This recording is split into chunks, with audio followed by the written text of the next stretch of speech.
manipulation. Tu peux dire manipulation.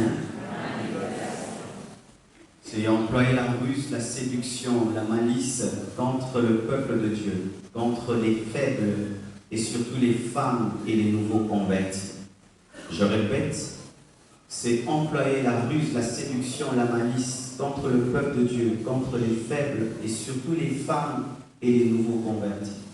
Dans 2 Timothée 3, versets 6 à 9, il est dit: il en est parmi eux qui s'introduisent dans les maisons et qui captivent des femmes d'un esprit faible et borné, chargées de péché, agitées par des passions de toute espèce, apprenant toujours et ne pouvant jamais arriver à la connaissance de la vérité.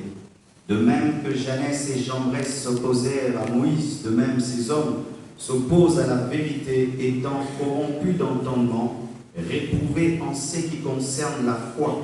Mais ils ne feront pas de plus grand progrès, car leur folie sera manifestée pour tous, comme le fut celle de ces 2 hommes. Amen. Vous avez remarqué 3 choses, on dit, qui captivent les femmes d'un esprit faible et borné. La séduction, souvent, se révèle parmi les faibles. Et souvent, j'ai remarqué que on tombe dans la manipulation lorsque notre ministère ne va que vers les personnes faibles. Quand quelqu'un est un nouveau converti, on a des prophéties pour lui. Quand il n'est pas mûr dans les Écritures, on a des choses à lui dire. Quand on va servir Dieu dans une église non enseignée, on est très prophétique. Mais quand on va dans une église bien assise dans les Écritures, avec des gens remplis de la connaissance des Écritures, tout d'un coup le don spirituel disparaît.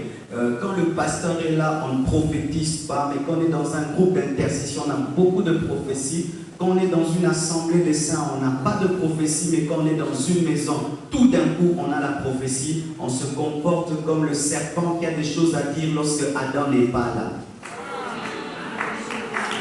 Oui.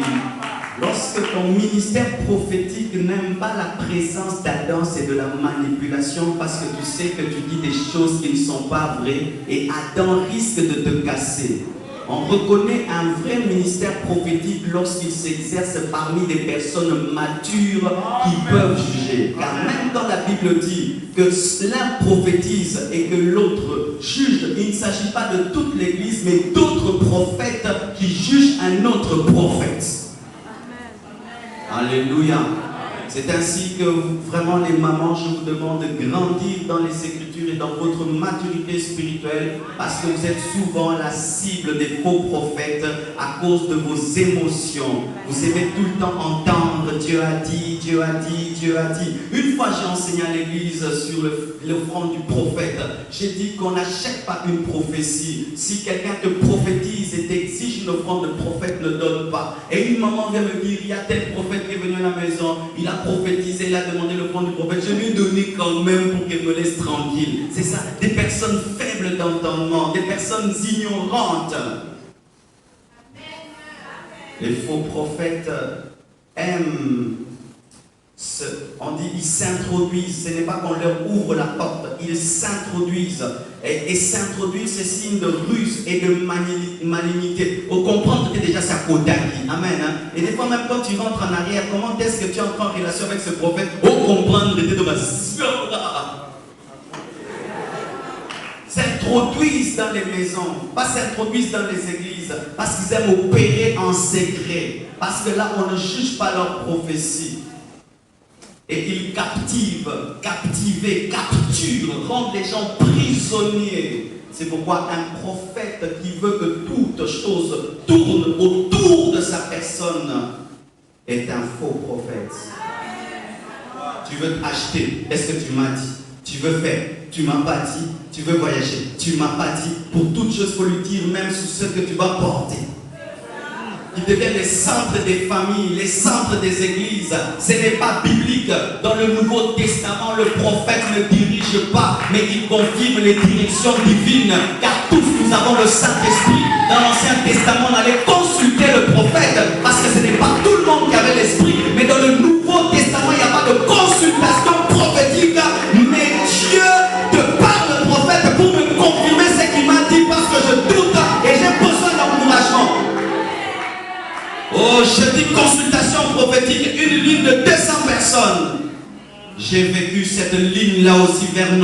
On a fait une ligne prophétique et j'étais l'avant-dernier. Le prophète a commencé à 23h, il a terminé à 6h et il était KO. Quand j'entre, il me regarde et dit, tu seras diacre.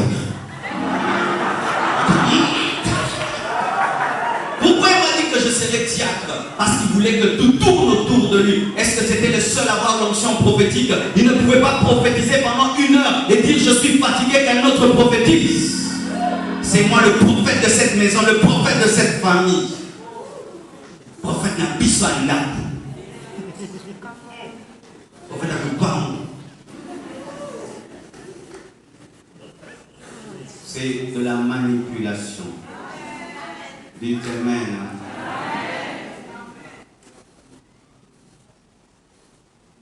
Cinquième chose, il meurt quand il commence en esprit mais termine dans la chair. Selon Galates qui dit, Galates 3, 1 à 3, ô Galates dépourvus de sens, qui vous a fasciné, vous aux yeux de qui Jésus-Christ a été peint comme crucifié.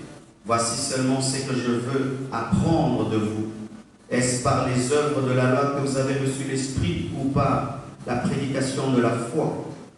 Êtes-vous tellement dépourvu de sens? Après avoir commencé par l'esprit, voulez-vous maintenant finir par la chair? Les chrétiens de Galate avaient commencé par la foi, ils ont cru que le salut était par la grâce, mais après il y a des enseignements qui sont entrés dans l'église, ils ont été fascinés par ces enseignements, et ils ont cru que le salut s'obtenait par les œuvres, ils sont rentrés dans la loi. Mais aussi dans la dimension prophétique, cette parole s'accomplit lorsque tu ajoutes à la parole de Dieu ta parole. Amen. Oui, on appelle ça du coupé-collé spirituel. C'est-à-dire qu'au début c'est Dieu qui parle et quand il y a l'impact de la vraie parole de Dieu, tu ajoutes ta parole. Oui, bien-aimé, cela est possible. Que tu puisses ajouter aux paroles de Dieu tes propres paroles. Et la Bible dit, celui qui ajoutera, j'ajouterai aussi les fléaux de ce livre. Quiconque ajoute à la parole de Dieu, Dieu ajoute ses problèmes. C'est pourquoi beaucoup de prophètes ont des problèmes. Pourquoi? Parce qu'ils saisissent l'impact de la vraie parole pour avoir leur impact. Je donne l'exemple. Tu prophétises, tu dis une chose vraie. Jimmy, Dieu fera ça, ma soeur, Dieu fera ça, c'est vrai, c'est vrai, c'est vrai. Et quand tu sens que tu as captivé les gens, alors tu prends une fausse là-bas. Du vrai, vrai, vrai, faux, faux, faux, faux, vrai, vrai, vrai, vrai, faux. Un prophète est allé dans une église, il a donné des prophéties extraordinaires, mais à la fin, il a ajouté. Et Dieu m'a dit, tout cet argent que j'amène à la maison pour prier. Là, ce n'était pas Dieu qui avait dit. Mais tout ce qu'il avait dit était vrai. Mais au sujet de l'argent, c'était faux. Mais comme au début c'était vrai, on a cru que la fin c'était vrai. C'est ainsi que beaucoup de sœurs, on vous manipule par les prophètes. Ils te donnent ton nom, ton adresse, tous tes problèmes, mais il ajoute, tu dois te oindre ta partie intime. Là c'était faux. Mais comme le début est vrai, tu crois que le reste est vrai. Mais la grossesse sera vraie aussi. Alors, Maramba Solo. Est-ce que tu as Maramba Solo? Mais quoi le bac est à solo? Oui, les à solo. Mais quoi il y a Soudan, les à solo? Qui est au pêche bijou na yo. Hein? Qui est beau coucher na yo. On a des à solo. Nous avons comme ça va pas quoi il y a peine impudicité. Et au pêche triple la dîme, baxa la dîme na yo. Tu as une dîme de $100. Ma sœur, tu m'as dit que la dîme est petite. Il faut donner $300. La dîme c'est toujours 10%. Profiter de l'impact d'une vraie prophétie pour ajouter une fausse prophétie.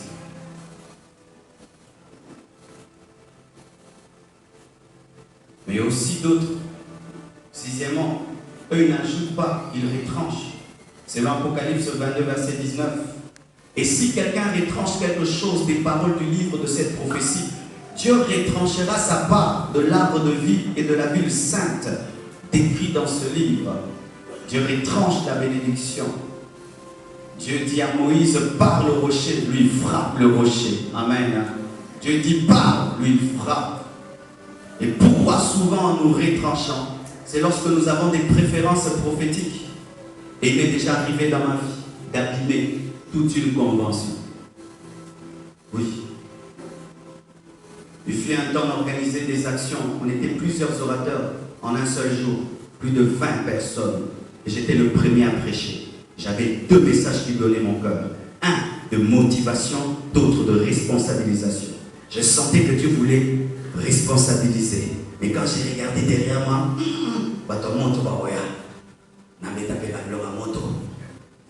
je vous parle des choses à rigoloter. J'ai donné un message de motivation. C'était en feu. Tout le monde était debout. Et vous savez, tout le monde derrière aussi a changé de message. Tout le monde la motivation. Et Dieu m'a dit, c'est toi qui as détruit cette réunion. Parce que tout le monde t'a suivi. Une seconde fois encore, on m'invite. J'ai fait la même chose encore. Tout le monde encore m'a suivi. On va pouvoir changer ma tête à ses places. Je suis un petit peu l'évangélisation. Ah, et c'est bapté. Intercession. Dieu te bénira. Tout le monde est entré dans Dieu te bénira. Tu monteras, tu perceras. Préférence.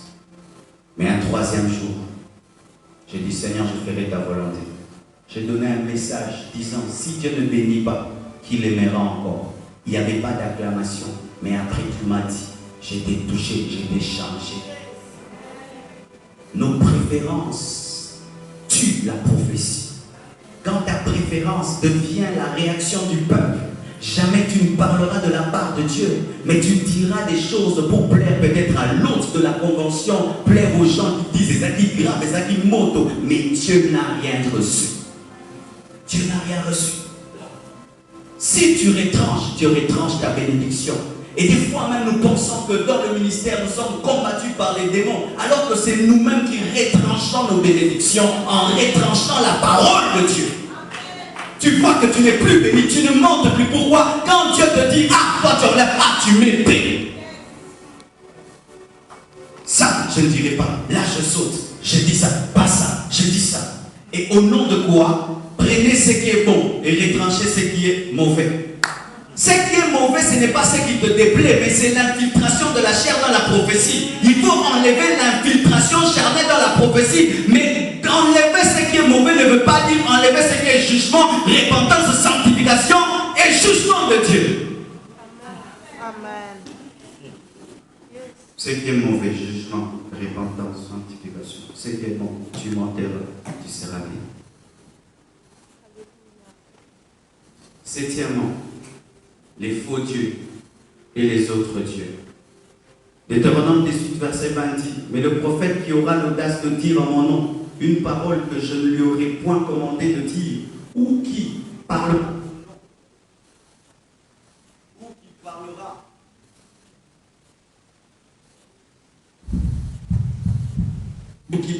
au nom d'autres dieux sera puni des morts. En ce temps-là, comme l'a dit l'homme de Dieu, c'était Baal, c'était Astarté. Mais aujourd'hui, nos dieux, c'est Mammon. C'est le sexe, la gloire, le pouvoir, le succès, la croissance, les foules, les portes, les connexions, le nom, l'homme, la voiture, la maison, le moi, l'occultisme. Il est possible de prophétiser pour l'argent. Et j'ai vu beaucoup de gens prophétiser pour le front du prophète. Ils ne prophétisent pas parce qu'ils t'aiment. Ils prophétisent pour ce que tu lui donneras après qu'il t'aurait prophétisé. Et ainsi, il peut même annuler la prophétie parce que l'offrande du prophète n'était pas consistante. Et ainsi, il peut dire que toi, tu n'es même pas une bonne porte parce que tu ne donnes pas bien l'argent. Et ainsi, il y a des grilles, des portes et des petites portes selon l'argent qui est donné. Prophétiser pour l'argent, c'est prophétiser sous d'autres dieux. C'est Mammon. La grandeur du ministère, ce n'est pas ce que tu reçois quand tu exerces le ministère, c'est l'impact que tu as sur les vies. Car ce n'est pas la grandeur des millions que tu reçois qui dira que tu es le plus grand serviteur de Dieu. Il y a des gens qui prêchent, on ne leur donne rien, ce n'est pas qu'ils sont des petits serviteurs. Ils ont dit la vérité, c'est pourquoi on ne leur a rien donné. Mais toi, on te donne peut-être parce que tu flattes les gens. Quand tu prophétises, qu'est-ce que tu attends? Tu attends que les gens changent, soient transformés, ou c'est l'argent? Quand tu prêches, qu'est-ce que tu attends? Tu attends que les gens soient changés, ou c'est l'offrande du prophète? Et nous avons vu les gens se diviser pour les offrandes du prophète, briser des relations pour les offrandes du prophète, et cesser de visiter une famille parce qu'après la veillée de prière, il n'y a pas eu d'offrande du prophète, et d'autres qui font même des suivis prophétiques de l'accomplissement de la prophétie. Ce n'est pas parce que tu as prophétisé que tu es responsable de l'accomplissement de la prophétie.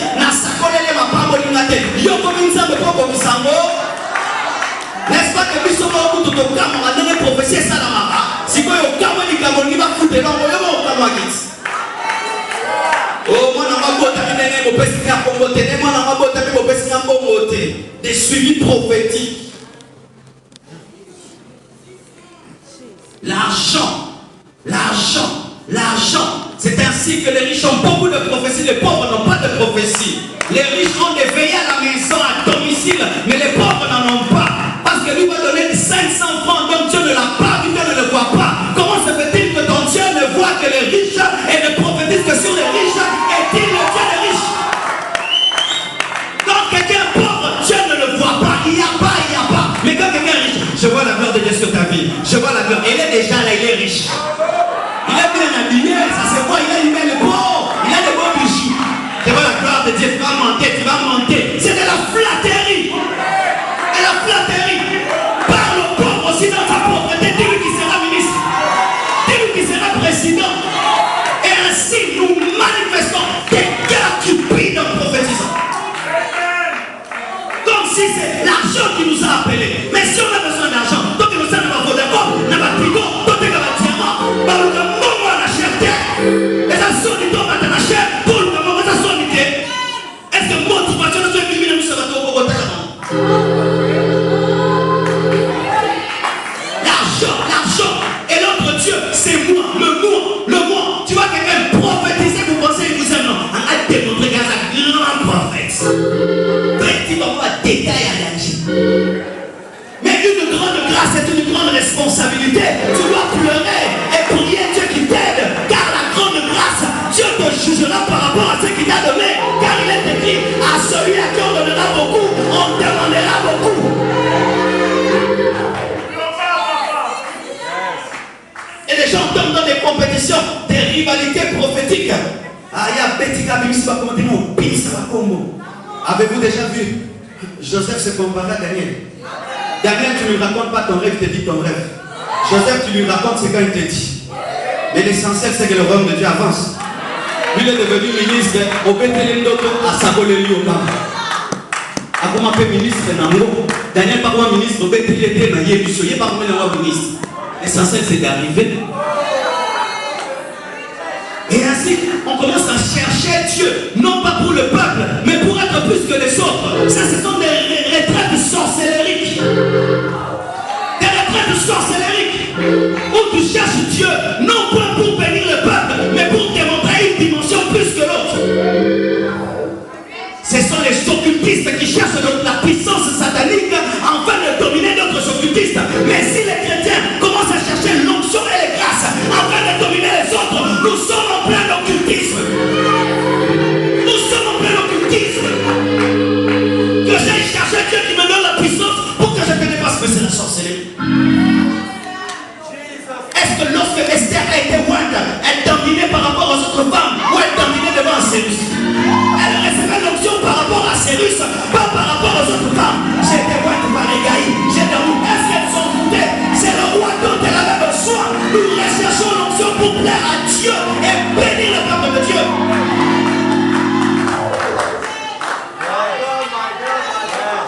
Des faux dieux. Et quand aujourd'hui, à cause de cela, les gens touchent l'occultisme. L'occultisme. Ils prophétisent au nom de Dieu. Mais Azam m'écoute. Azam magicien. Mais il a commencé avec Dieu. Mais là, je vais la prier. Cette dimension de précision n'est pas venue. Il ajoute un peu de ridicoulisme. Un de mes meilleurs amis. Je viens de découvrir qu'il est magicien et sorcier. Par une fille qu'on a attrapée dans l'occultisme. Elle dit tel et tel et tel. Et c'est vrai. Qu'est-ce qu'il cherche? Il cherche ce qui appartient à son futur. Car tout ce que le diable te propose aujourd'hui, tu l'auras demain. Quand il a proposé à Jésus de régner sur la terre et d'avoir la gloire des nations, c'est parce que demain Jésus allait dire tout pouvoir mettre de nous sur la terre. Oh, j'aimerais terminer. La cinquième chose, c'est donner un message sans être un messager soi-même. Dieu ne nous demande pas d'être des messagers, mais d'être des messages. Et ainsi, Esaïe dit, moi mes fils, nous sommes des signes et des prodiges pour cette génération. C'est-à-dire qu'après avoir prophétisé, je continue à prophétiser sans prophétiser par ma vie. Ce n'est pas normal que tu prophétises la sainteté, mais tu vis dans le péché. Tu prophétises que le Congo va changer, mais tu dis mauvais au maté. Ce n'est pas normal. C'est ainsi qu'Agabus, qu'il a voulu dire à Paul que tu seras lié et d'aller plus loin. Il a pris sa ceinture et il s'est lié. Il a donné un message de prisonnier, mais il s'est comporté comme un prisonnier.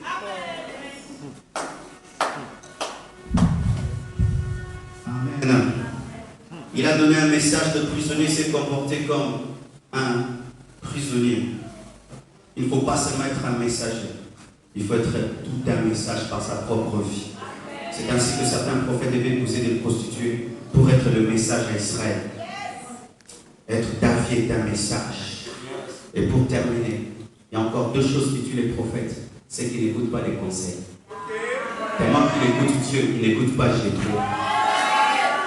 Mais Jétro va t'aider à comprendre la décentralisation du pouvoir afin que tu vives 120 ans et que ta vie ne puisse pas baisser. Et ce n'est pas parce que quelqu'un n'a pas ta dimension qu'il ne peut pas monter à ta dimension, te dire des choses de ta dimension sans avoir ta dimension. Lui ne voit pas Dieu face à face, mais peut parler à ton oreille et t'aider à garder ta dimension. Et des fois, un seul conseil plus que 1000 prophéties. Oh, dis Amen.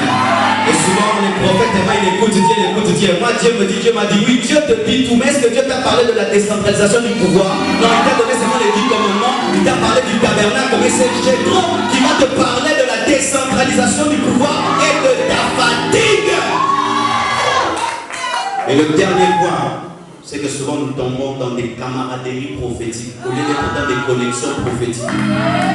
Nathan était prophète, David aussi était prophète parce qu'il avait l'onction royale et l'onction du sacrificateur. Mais quand l'autre est tombé dans l'adultère, il lui a dit la vérité. Mais aujourd'hui, les amitiés prophétiques consistent à se taire sur les bêtises de l'autre pour rester des amis. Et ainsi, nous devenons des associations des malfaiteurs prophétiques au lieu d'être des associations des connectés prophétiques et qui affectent leur génération. Et comme je dis toujours à Joël, moi, mon amitié, je te dirai toujours la vérité. Et chaque fois que j'ai quelque chose, je dis Joël, je l'appelle, il y a ça, on arrange. Bien aimé, une amitié sans blessure n'est pas de l'amitié. C'est de la flatterie. Silence, non, dans l'amitié, il n'y a pas de silence. On parle, mais dans l'amour et dans la vérité. Nathan a respecté David, il a aimé David, et il a permis à David d'engendrer par Bathsheba Salomon. Oh, alléluia. Bien aimé, j'ai besoin de vraies connexions, pas de fausses connexions. Quand je deviens orgueilleux, tu dois me dire que je suis devenu orgueilleux. Quand je deviens cupide, tu dois me dire que je suis cupide. Mais ce n'est pas qu'au nom de l'amitié, tu dois me laisser mourir. Parce que nous ne sommes plus sentinelles les uns des autres, nous sommes devenus des croque-morts. Oui, lorsque nous perdons la dimension des sentinelles, devenons des croque-morts. C'est ainsi que nous nous enterrons tous les jours parce que nous ne veillons pas les uns sur les autres. Veille sur l'autre, tu ne vas pas l'enterrer. C'est ainsi que dans la vie, Dieu placera dans la vie du prophète toujours un homme qui parlera dans sa vie au lieu de parler dans son onction. Les gens qui parlent dans notre onction ont peur de nous et tremblent, les prophètes. Mais il y a des gens qui vont enlever ta veste prophétique, il va te dire la vérité dans ta vie. Nathan n'avait pas peur de l'onction royale sur David, il lui a parlé dans sa vie. Et ce sont les gens qui nous sauvent, les gens qui parlent à Marcelo au lieu de parler à Pasteur Marcelo. Parce que le Pasteur Marcelo fait peur, mais Marcelo ne fait pas peur. Mais là aussi, ce n'est pas tout le monde qui est appelé à toucher à l'arche, c'est les Lévites.